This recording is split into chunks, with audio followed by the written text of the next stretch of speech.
In the Newsroom is a production in partnership with Studio Stillwater.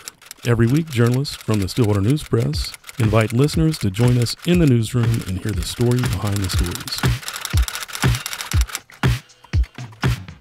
Hello and welcome to In the Newsroom. I'm editor Bo Simmons with Stillwater News Press. With me today, producer Chris Peters. Howdy, folks. City editor Michelle Charles. Good afternoon. Reporter Ashlyn Huffman. Hello. Hey. We have a bit of a hiatus, I guess. I almost forgot how we intro this thing, but we had a busy weekend. I mean, there was football games, yeah. There were holiday events to cover. So many things. Yeah, last week it got busy. You know, and honestly though, it did feel like, I mean, across the state too, like when the biggest news is OU football and OSU football goings-ons, it's a little hard to sort of compete with that, right? Mm-hmm. Yes, it is. And that's maybe not our scene as much, you know. Yep, it's a little bit of the louder voices in the room, and more voices. I mean, lots of people care about that stuff. Absolutely. There was a lot of football going on in my house, I know. Right. Yeah. Mm-hmm. But we had some big news too. We have some goings-ons. Probably the biggest announcement for Block 34 since they were kind of like deciding on maybe what they were going to do with an architectural design firm and knocking down the community center and all that stuff, you know, when that was a big deal. And this is an even bigger deal. What's happening across the street, Michelle? Yeah, in almost 10 years. Right. This is the biggest deal in almost 10 years. Yeah, I mean, basically what they did was, the city had this piece of land, and they had acquired the whole block over a period of time. And, they realized that there was an opportunity there, but weren't really sure what to do with it. And, of course, when you have a full square city block, it's not going to be cheap to develop it. It's going to take a little bit of space. Anyway, back in 2012, they started talking about, okay, what could we do with this? And they actually put out a request for proposal, got a couple of proposals that were really development heavy. Right. I mean, they would have put hotels and office space and all this stuff and left like a little green lawn with like a fountain or something. But I mean, one thing the city council, through various iterations, really, because we've got, this has been through several city councils now, has always known is that they wanted this to be a space for the public. And one of the discussions that some people have had about it is that it's a living room for the community, is sort of that image that they had. And you can't do that and have too much development. But you want to still have stuff that makes it usable for events and things like that. Having said that, if you turn it into a park, now it's, just kind of this big expensive lawn that you have to maintain, but you don't have anything necessarily driving the, to pay back the cost of building it, right? Right. That's a city expense. Yes, absolutely. 100%. So, right. I mean, so this has been holding things up for like a decade, basically. So what we've got now is almost Deus ex machina, right? We've got this angel investor from the community who has come in and said, Steve Irby and Becky Irby, the founders of Kicker, Stillwater Designs, homegrown company that sells audio equipment internationally. They had some amazing years of business during the pandemic and decided they wanted to put some of that money back into the community. And so one of the things they're doing is Block 34. They are giving at least $3.5 million. And actually, it's going to turn out to be closer to $3.8 million by the time you factor in the cost of the design and the engineering and everything that they're also absorbing. Wow. So this is huge. This is a huge thing. And it would not have happened if they would not have done this.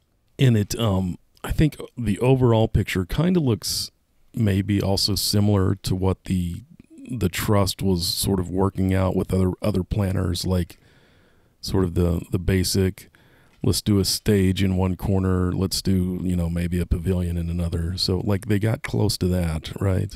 Oh, yeah. I mean, it's very similar to the concept that the Block 34 Trust has been working on, which would be significant green space that would be flexible, available for the public, basically like a park, but also a stage where you can have performances. And then there have been discussions off and on about having some type of a pavilion that could serve as a home maybe for like the farmer's market or other events. Right. And for people who don't know, this is right smack in the middle of downtown, across from our building. The library is south, the community center is west, the OSU Museum of Art is just to the north. So like it really is sort of a walkable from, Main Street sort of, where it really could be an ideal setting for a lot of things. And we've seen in the last 3 or 4 years, they've still like used the field, for different events. Tunes, what's that one? Food trucks and tunes. Yeah. Okay. Yeah. I mean, just different things, but this is definitely the biggest step up this area has ever seen. Oh, absolutely. That's something that the one thing you talk about that they've talked about for a long time is activating the block. And so that's why you saw all these attempts like food trucks and tunes, or even some of the like Mary Main Street now. Like, it's not ideal. It's not like a fully built out thing, but we need to show we can use the block in small ways. And, different efforts have stuck with using that block, even when it's not been in a very usable shape. Sure. To get to this point. So in a way, like, those efforts are starting to pay off. Oh, no, absolutely. I mean, there for a while, the name of the game was tactical urbanism, which basically meant that, you just kind of, hey, kids, let's put on a show.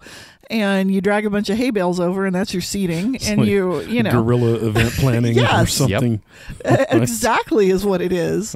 And you just just use the dang space, Yeah, you got to get people to like care to want to be in that space. And so they can begin to dream and see what it could be as well and buy in. Right. But for a long time, as we know all too well, the lot was lumpy and kind of a trip hazard, and it had this really sad dead grass, and then it had like asphalt shavings or asphalt millings that had been dumped on there for parking lots for the buildings that had formerly been located there. And it wasn't a great usable surface. It wasn't level. It wasn't anything. So this past year, we saw the city go in, remove the overhead electric lines, put in an irrigation system, and level it all out and lay sod. And that was just amazing to us, just to see that. That was a great improvement. And now we've got this going on. Well, but that was all an effort to make it more usable. Yeah, but even that had a different feel than, the gravel or rocks. So you go out there and it's like hot dust blows in your face or something. It was so much better. It's still a little bit different. It was so much better. So this final design, it's going to be amazing. They're going to have what they call a national level stage, which basically means, I don't know what. I got to figure that out. But it means that it's going to be big enough that you can have a symphony orchestra on it, is what they said. So big enough that you can have a significant event. And those requirements for that stage, I remember going to a food trucks and tunes when, they're powering it off of some power, the telephone pole that was kind of in the middle of the block. Right. And I remember, the power going out and the music stopping. So you're not going to attract a bigger act if you don't have facilities that they can rely on. Right. So this is going to help with that. And if they're standing up on a flatbed truck to perform. Yeah. So, I mean, this is going to give them the opportunity to do some really cool things. And there's going to be public art. There's going to be landscaping. I mean, it's a really cool design. I'm super excited about the water feature. Yes. Mm-hmm. Yes. The water feature, public restrooms. I mean, it's going to have, a lot of, it's going to have shade structures where you can sit down. There are just going to be a variety of things. Now, they're going to have to undo some of the things that have been done already because, now this plan is a little bit different. They're going to have to move the power bollards for the food trucks to a different area. They're going to, obviously some of that lawn that they just laid is going to get torn up and, some of the parking lots that are part of it, there's several small concrete parking lots, and those will be torn out. And the lawn will be expanded. But what we're going to wind up with is a really big, nice stage with, sound and with the riggings for sound and lights, so that, the acts can bring their own stuff and they can customize it. And then we'll have as I said, the pavilion. We'll have seating for people. We'll have a big open lawn space that'll be, they're saying 1.5 times the size of Guthrie Green in Tulsa. So it should be a great event space. And you're right. It's right next to the community center. It's right next to the Museum of Art. It's a block off Main Street. It's, it'll be, and it should spur additional development. People will want to be around this thing. And part of the funding is for both maintenance and a little bit of programming, maybe? Actually, out of that $3.5 million, $800,000 of it is reserved for programming and maintenance. Okay. That'll be paid $80,000 a year over 10 years. And the Stillwater Community Center Foundation, which is taking responsibility for the programming. And they have committed to at least 14 musical events a year, plus additional entertainment for the farmers market days. Do we get to suggest entertainment? Shout out to Taylor Swift. I was gonna say what's a show you would go to? Taylor Ashland? Swift. Taylor Swift, 100%. Realistically, I am being realistic. You need Taylor to come and play for. You need to convince her to do a small town tour. 3,000 people. I would probably cry if Taylor came How many out. people we think we could fit over there, Chris? I don't know. I've been to Guthrie Green a few times. I haven't seen a performance there, but just like kind of spitballing on the space, I'm imagining you could have a couple thousand people there easily. Okay, so I'm going to say Nelly. Nelly. Furtado? He's been playing Nelly. He's been playing casinos and stuff lately, so he might be available. No, okay. Someone get a hold of Nelly's people. Yeah. See if he wants to do a exactly outdoor in about a year. Yeah. I'm ready. Taylor Swift. Okay. Maybe the aren't the Turnpike Troubadours supposed to be like coming out of retirement or something? They're getting back together. Yeah, isn't that supposed to be some, that'll fit the red dirt theme that they've already had, right? We could finally have our Red Dirt Festival, Bo. Don't we have one? Don't we? Well, no. I mean, there's no really. Red Dirt Festival. Well, not a open air festival like in the middle of big. town. Okay. What is it? The Red Bull Cafe, right? The Gypsy Cafe? Gypsy Cafe. The Gypsy Cafe. I think Red Bull sponsored it one year, so I'm flashing back to however many years ago. So the Gypsy Cafe, obviously showcase for singer-songwriters, but it's spread out at different venues in town. So not really like a festival where you're going to bring everybody to one area. Got it. Well, that's what I'm saying. Mm-hmm. Anyway, there are lots of options, and that's the great thing. We are going to have options. We're going to have opportunities for a lot of different kinds of events. Construction, they're thinking we should start to see actual construction maybe this summer, because they still have to go through all the engineering and the planning and all that. And then hopefully within about a year. I mean, they're saying really the projects themselves, the stuff that they're having to build out, not super complex, shouldn't take a ton of time. A lot of it's landscaping, and that can be measured, as they said, in months rather than years. Yeah, I mean, there's a real hope. Probably, so how long is it going to take? There's a real hope that within a year it'll be done. There'll be probably a bidding process for people to build the stage, build the pavilion, build everything else. Interesting. You were trying to think of calf fry, Chris, right? No, I was thinking of the Gypsy Cafe stuff. Oh, okay. And then, I mean, at the community center, they have done like a red dirt, like music, but I guess it's not a festival. It's just like concerts, right? Just like smaller concerts there. But sure. The question I have is, so since now I drive here to the News Press at times or ride my bike here, the surrounding roads of the block are terrible. I'm sure that will be addressed. That was actually part of the discussion at the city council meeting. Will city engineering try to take this opportunity to, redo those roads, fix infrastructure and pipes that are underneath those roads, rerun power? One of the early plans like was to close the road between the community center and Block 34. Yeah, to close I don't know if Duncan. that's still part of this. Right. Yeah. And there's discussion about how to utilize Duncan. Honestly, the best way to do it. There will be, because you're going to be putting plumbing in on the block, you're going to have to run connections. Yeah. To the water and the sewer systems, which is an opportunity to do some reconstruction while you're at it. I would imagine that the streets and the sidewalks will be addressed. I mean, as part of this, now they've got some money to play with, and now that you have, one big yes, one big funder. You've got apparently other people now starting to come out of the woodwork, indicating that they're interested in helping as well. They want so if, the more private funding you get, the more donations you get to do the actual project, the more city money that frees up to repair the streets and the sidewalks and the surrounding infrastructure. For the uninitiated, this sort of code Michelle's speaking in sorry means she knows things that a lot of you don't. sorry. She's heard things. This is reporter speak. Yes, I don't even know I'm doing it anymore. Yeah, no, the development side. I mean, we've already got Stone Cloud that's going to be a stone's throw away from the block, right. And that's another Irby. That's a connection there, and so I think you're going to see a whole lot of people now finally coming together and interested in making what I hope will, and 20, 30 years from now, like the community calls it, like their town square in a way. Right. It is the meeting place. It is it is the gathering place.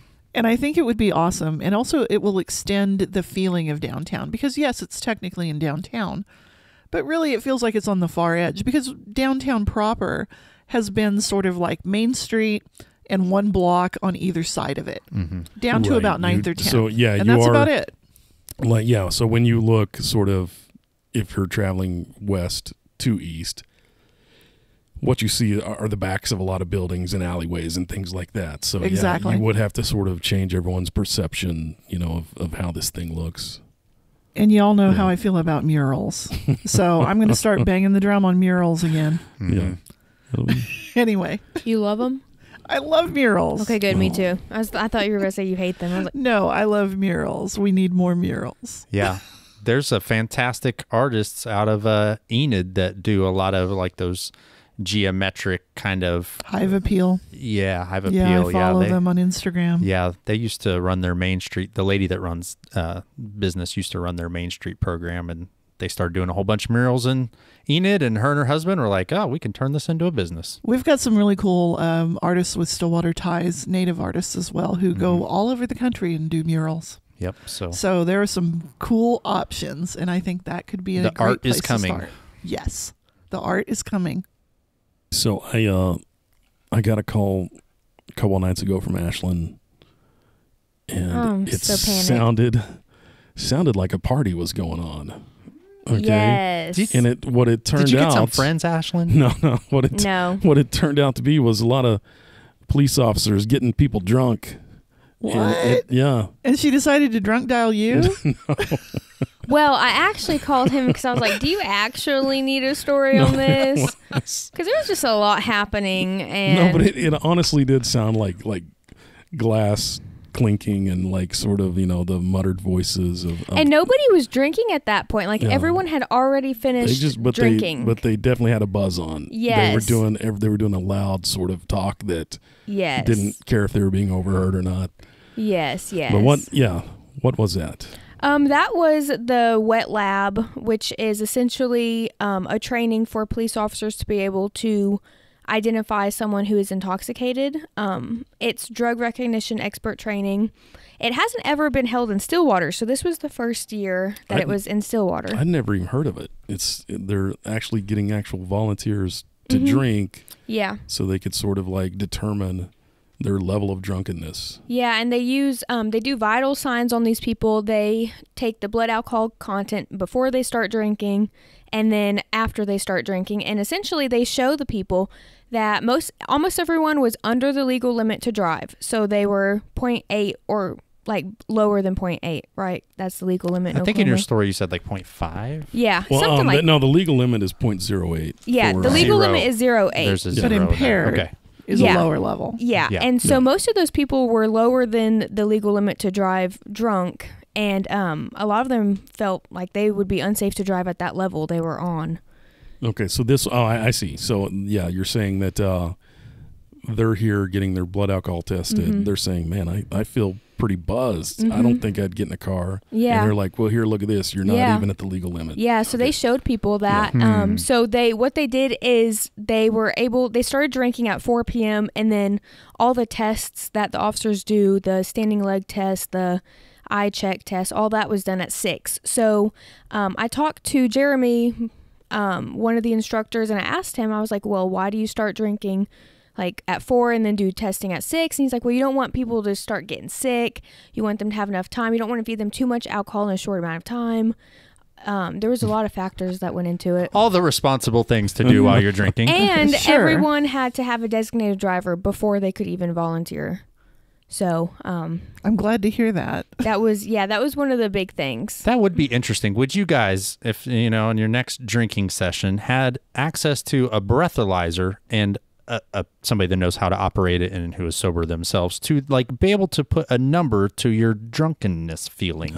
I feel like a 0.2. It was pretty. I feel like a I thought it was 0.05. pretty interesting, honestly, watching, because everyone acted differently. However they were drunk. Some people were totally okay with the testing, and then other people were they could not complete the test. So it was kind of interesting to see how some people were able to conduct themselves better than others, but they were all drunk. So I think it would be interesting, personally. I wouldn't be able to recite the alphabet backwards right now. I wouldn't either. I have a mug of coffee in front I of could me. not even walk in a straight do line that now. little catwalk thing that I would they struggle do. with that. Right? I am not Yeah. Do coordinated. the heel turn and all that stuff. Yeah. I don't experiment on myself anymore, Chris. Those days are behind me. But I do wonder, like, could they do this, without any kind of weird consequences, like do a class like this with edibles or something? I mean, I don't know that. Oh, I anything think is- they I don't know if there's should. any They list do of- have those. Now, Yeah. they don't do it here in Stillwater, but it is called, because we talked about it in Citizens Academy, I think it's called a green lab, Weird. and they do it with marijuana. But they haven't done it in Stillwater, because I asked, I was like, is that something you guys do here? But, yeah, they don't do it here. Okay, I'm going to say that as many dispensaries as we have enough people with medical marijuana cards in Stillwater that you could find volunteers. Mm-hmm. They could supply their own, whatever. I'm not even suggesting how this would happen. I'm just saying, I think you could. I think you could. Yeah, I think I don't know who they would contact, but I mean, with as much drugs as we have in society, I would think that there's a way to find out people who are currently on drugs to test them as well, like their vital signs. I mean, and it's stuff the like law, that. right? It's still a DUI, right? Any kind of impairment, even if Yeah. it's lack of sleep, even if it's prescription medication. Too bad it's not those little flat screens we hold in our hands. That's That is just true too. inattentive driving. That is reckless driving. Speaking for other things you'd never get me to do. Yes. I'm got- writing down the we list of got- things Bo will never We do. got run for office. Yep. Yeah, we got political filings now. That was a season. smooth whole new transition. mayor's race. The season is upon us. Yeah. It sure is. It sure is. Not as many candidates as last time. No. No, there's not very many school board races. Just No. a couple out there, I think. That'll be in April now, since there's no more. I don't think there was any of our races. We have municipal and school board elections coming up, and bond issues and tax issues, but we didn't have. I don't think any of our races had more than 2 people in them, and many are going to run unopposed. But we do have a mayor's race. Which we didn't Yes, think we we were do. going to have after day 2. Or maybe they just like the drama. Like Maybe. That could be it as file well. early, file late, give us a little drama. Maybe. We I should mean, put that TikTok in. That's like, And- am I the drama? No, I'm not the drama. And the incumbent, Mayor Will Joyce, he announced before filings, correct? Yes, he did. Mhm. And, he had waited a while to Man, announce, There's a. to make up his I mind. mean, I don't, you guys can pick his brain, but I kind of had a suspicion that maybe he was on the fence, maybe even like 50-50 of whether he would run or not. I kind of wonder, you'll have to see if you can pin it to him which way he was actually leaning. Like, was he leaning more toward not running or Right. running again? Sometimes people will kind of sit back and they will wait. I'm not saying that this is what Will was doing, but sometimes they'll sit back and they'll kind of wait to see who else files. They'll wait to see if they can hear about someone who they really feel good about. Yeah. handing it off to if they're going to file for the office. Yeah. And then, they might, just kind of step aside and say, great, you take it and run with it. Especially if it's been a tough term, as the last term has been. I don't think anyone would have blamed him for that. But as it is, he did decide to run. He announced shortly before the filing period that he had made up his mind to do it. I think a lot of it is, frankly, pulling out of the pandemic. I mean, this is what he's indicated to me in the discussion we had when I did the initial story. Was, coming out of the pandemic, obviously, we still have public health concerns. It's not something we can forget about. But we can start to move forward and focus on the normal city council the business of running a city. Exactly. Fixing those roads, doing the economic development that they probably all thought they were going to be doing the whole time. Yeah. We're dealing with a council who I believe really thought, okay, we're going to push the city forward. We're going to do some economic development. We're going to fix some infrastructure. It's going to be great. And then we had a pandemic. So they didn't get to focus on a lot of that right away. But they've been planting seeds the whole time by developing different sorts of incentives and funding mechanisms. Some of that now is starting to pay off. And Mayor Joyce has indicated that he would like to be able to see that through, have that consistency of vision and effort. So we'll see. And his opponent, Mark Trotter, mainly what we know about Mr. Trotter is he was a public and vocal opponent of mandates around the pandemic, masks, and I don't know if they, any kind of thing that might have been like shutdown related or those kind of things. Oh, absolutely. It wasn't. Nothing he was hiding. I just meant in response to what's going on in council. I don't. Nothing about like his personal life or what he does for a living. But I think even if you go back and you watch when he spoke in front of city council, the words that came out of his mouth, I don't think he actually spoke a whole lot about the mandates or anything. I think other people that were also on there made those. His comments were more on like governance of how a government is supposed to respond to the people. I don't know if I remember any words of him saying you shouldn't pass a mandate. Well, no, I've talked to Mark as well. Okay. Because he was one of the people who was involved with submitting the petition to recall the entire city council. Yes, he was involved with that. He was one of the heads of that organization. I think his name... He was one of the people listed on the petition, yes. Yeah. I would say that... Mark he's a really personable guy. He comes across pretty pleasant and low key, but he's got a really strong point of view. And it all seems to be centered around the concept of sort of limited government and personal liberty. Yeah. Okay. Mm-hmm. And I would say that's probably where he's coming from. Well, and to that end, there were also, maybe even more than city council is we saw people speak against school boards. Right, that was a lot.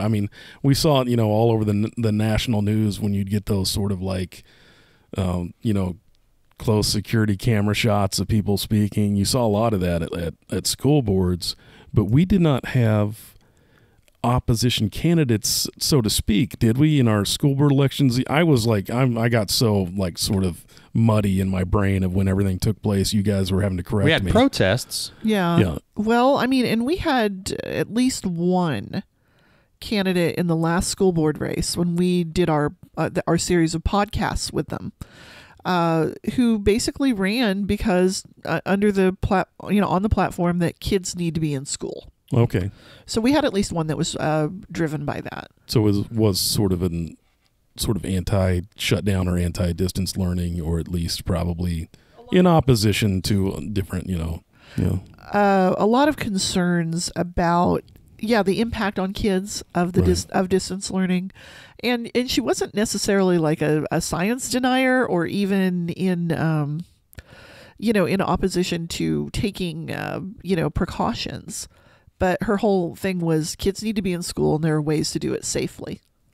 And this was also after a whole almost semester of trying the at-home school. Right. And which was, going terribly for pretty much everybody. Well, For a yeah. lot of parents. I mean, yeah, and a lot of that's kids. not a tough argument to make to say Yeah. that kids learn better in person. Yeah. Absolutely. Yeah, I learn think- better in person. Well, yeah. I mean, I didn't. The data sort of did prove that out. And, Absolutely. Yeah, so it was, and that was the thing that's why it's such a tough decision for school boards. They knew that. And they You know, agonized over that. Yeah.